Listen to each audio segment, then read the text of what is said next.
Assalamualaikum warahmatullahi wabarakatuh. Alhamdulillahirabbil alamin. Wassalatu wassalamu ala Rasulillah wa ala alihi wa sahbihi ajma'in. Kita bersyukur kepada Allah Azza wa Jalla dengan sama-sama mengucapkan Alhamdulillahirabbil alamin. Setelah itu kita bersalawat kepada Nabi Muhammad dengan mengucapkan Allahumma salli ala Sayyidina Muhammad wa ala ali Sayyidina Muhammad. Para jamaah dimanapun Anda berada, menjelang waktu berbuka puasa ini, alangkah baiknya kita mengulang-ulang ilmu agama Allah Subhanahu wa Ta'ala agar kita semakin dekat kepadanya. Bak kata orang tua Melayu dahulu, hafal kaji karena sering diulang, licin jalan karena sering dilewati. Mudah-mudahan dengan ini kita semakin meningkatkan iman dan takwa kepada Allah. Ahbabal kiram, topik kita pada sore kali ini adalah indahnya mensyukuri nikmat Allah Subhanahu wa Ta'ala. Jadi ada jamaah, Allah ciptakan makhluknya, baik dari bangsa jin maupun dari kalangan manusia. Tapi ketika Allah ciptakan ini makhluk, dia ingkar, nggak bersyukur kepada Allah Subhanahu wa Ta'ala. Akhirnya apa yang terjadi?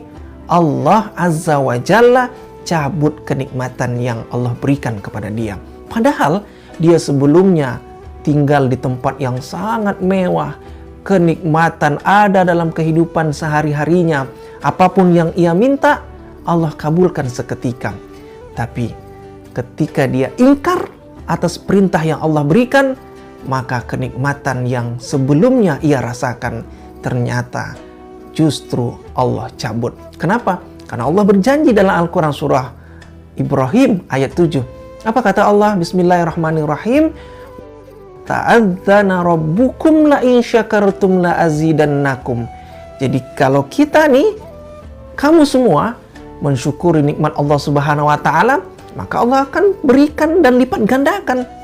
Tapi ingat, wala in kafartum, jika ada orang yang ingkar, kafir atas nikmat yang Allah berikan, maka inna adzabi lasyadid.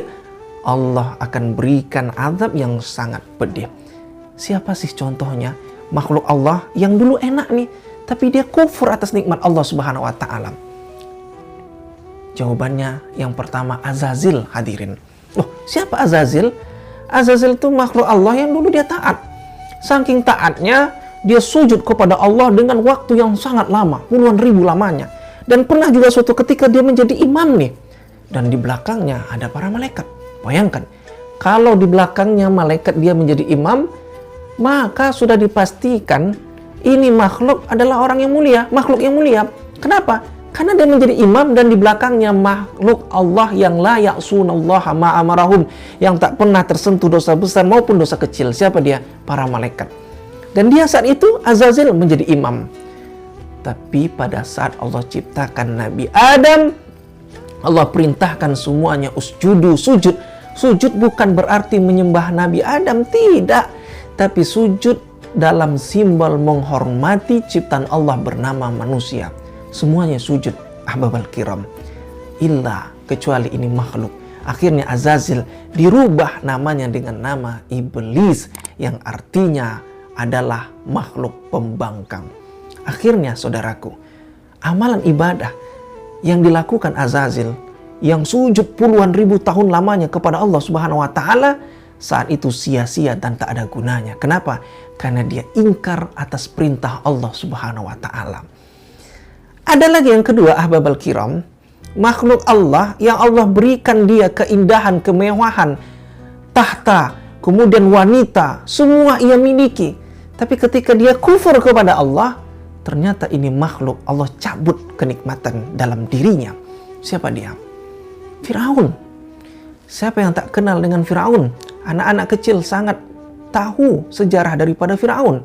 Dia seorang raja. Semua apa keinginan dia ada pada diri dia.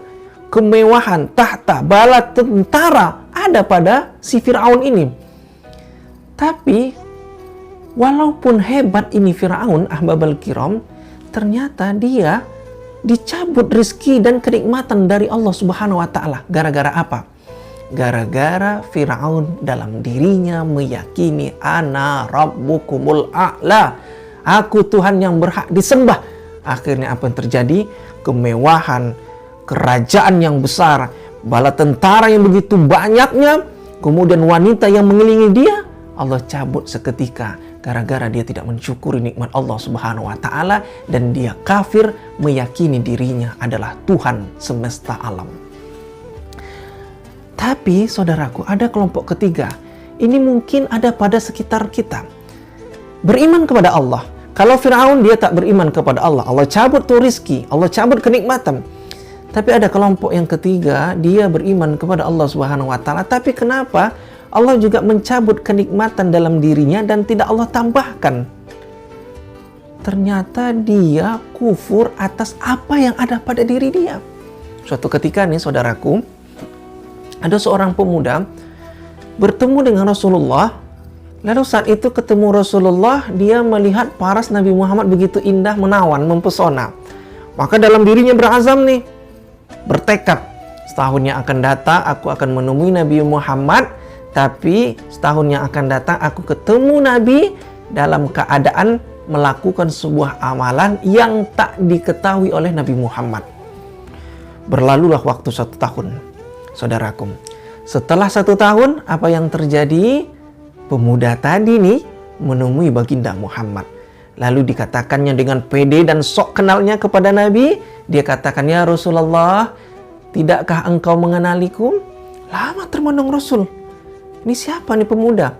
Yang kalau anak muda bilang SKSD, sok kenal sok dekat. Tiba-tiba datang menghampiri Rasul. Lalu dia bilang, gak kenalkah engkau dengan aku ya Rasulullah? Maka karena Allah menitipkan sifat fatanah, cerdas dalam diri baginda Muhammad, maka saat itu Nabi ingat dengan pemuda yang mengatakan dirinya dan memperkenalkan dirinya tersebut. Apa kata Rasulullah? Bukankah engkau orang yang setahun lalu menemuiku? Ya Rasulullah. Loh, kenapa engkau hari ini begitu kurus dan tidak ada semangat hidup? Kata Rasulullah. Bukankah engkau setahun lalu badan engkau gemuk, kekar, sehat, tapi kenapa engkau hari ini kurus, ceking? Maka dengan senyum sang pemuda ini dia katakan, ya Rasulullah, setahun yang lalu aku melakukan sebuah amalan ibadah yang tanpa engkau ketahui. Apa dia, kata Rasulullah? Aku melakukan amalan ibadah puasa. Pemuda ini, ahbabal kiram, bukan melakukan amalan ibadah puasa Senin Kamis. Kalau kita hitung-hitung dalam sebulan itu jumlahnya 8 kali, tidak. Pemuda ini bukan melakukan puasa sunnah Nabi Daud kalau kita hitung-hitung dalam sebulan 15 kali, tidak. Tapi pemuda ini melakukan amalan ibadah puasa sepanjang hari selama 365 hari. Maka dengan pedenya aku berpuasa 1 tahun penuh tanpa sepengetahuan engkau ya Rasulullah. Apakah Rasulullah memuji pemuda ini dengan mengatakan, wahai pemuda, sesungguhnya amalan engkau ini Allah lipat gandakan dengan pahala 2 tahun karena engkau mensyukuri nikmat Allah? Tidak. Justru Nabi murka dengan pemuda ini dengan menyebutkan, man amaraka an tu'adziba nafsak?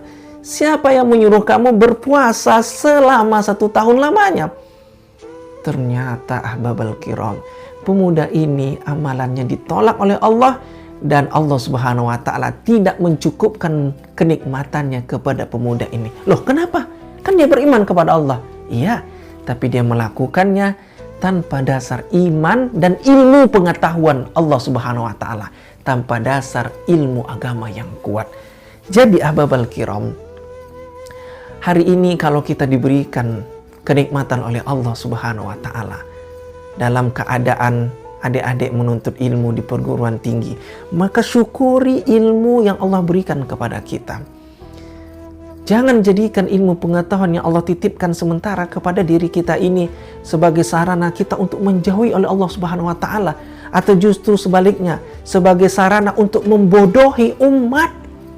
Apapun profesi kita hari ini, jika kita mensyukuri atas yang Allah berikan, maka demi Allah, Allah akan tambah, hadirin. Tapi ingat sebaliknya, apapun profesi seseorang, kalau dia ingkar dan kufur, menyiksa umat, serta menghardik anak yatim, maka demi Allah, orang tersebut Allah cabut kenikmatannya. Kalau hari ini kita diberikan kelebihan oleh Allah Subhanahu wa ta'ala, mampu menulis, jadikanlah goresan tinta kita tersebut untuk bisa menggugah dan merubah orang-orang supaya orang-orang bisa mendekatkan diri kepada Allah Subhanahu wa taala. Banyak kita lihat penulis-penulis muslim, penulis-penulis buku, novel Islami, sehingga dengan tulisannya orang menjadi dekat kepada Allah Azza wa Jalla. Adik-adik yang mampu sekarang IT, jadikanlah ilmu IT ini mendekatkan diri kita kepada Allah Subhanahu wa taala. Kita shoot, lalu kita edit, potong, lalu dengan 1-2 menit video Islami tersebut tergugah hati orang untuk mendekat diri kepada Allah Subhanahu wa taala. Teman-teman yang hari ini berprofesi sebagai politikus, jadikanlah sarana untuk mendekatkan diri kepada Allah. Buatlah perda-perda yang justru itu menguntungkan umat Nabi Muhammad SAW.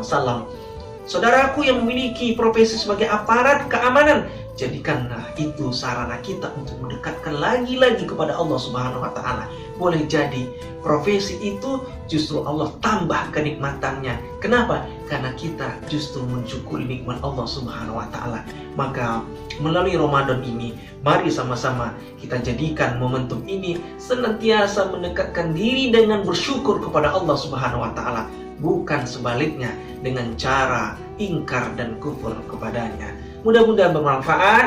Selamat berbuka puasa. Wabillahi taufiq wal hidayah. Wassalamualaikum warahmatullahi wabarakatuh.